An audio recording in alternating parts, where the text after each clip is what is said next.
سفر جی ہمارا شروع ہے اور ہم دمشق شہر کو کراس کر کے باب الصغیر قبرستان پہنچیں گے، جہاں پہ ہم حضرت بلال حبشی رضی اللہ تعالیٰ عنہ و علیہ السلام کے مرکز اور ان کی روز مبارک پہ انشاءاللہ حاضر ہوں گے۔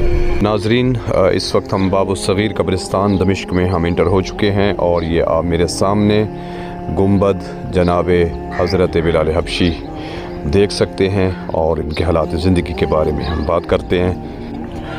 ناظرین، جناب بلال حبشی کے والد کا نام ریاح اور والدہ کا نام حمانہ تھا اور کنیت ابو عبداللہ تھی۔ آپ مؤذن رسول صلی اللہ علیہ وآلہ وسلم اور سابقین اسلام میں سے تھے۔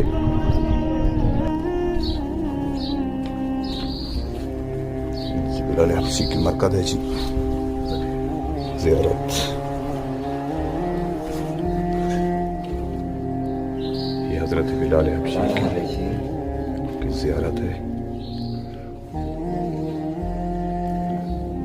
مرکز بلال حبشی مرکز مؤذن رسول جناب عبداللہ شافت طیار، عبداللہ ابن جعفر طیار۔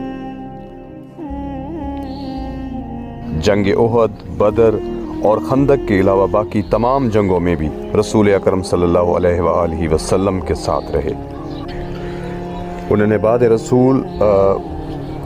نے وفات رسول صلی اللہ علیہ وآلہ وسلم کے بعد یہ کہا کہ میں رسول اللہ صلی اللہ علیہ وآلہ وسلم کے علاوہ کسی کے لیے اذان نہیں کہوں گا، چنانچہ اس دن کے بعد حی علی خیر العمل ترک ہو گیا۔ رسول خدا صلی اللہ علیہ وآلہ وسلم کے بعد حضرت بلال حبشی شام تشریف لے گئے اور طاعون کی وجہ سے 18 ہجری یا 20 ہجری میں شام میں وفات پائی۔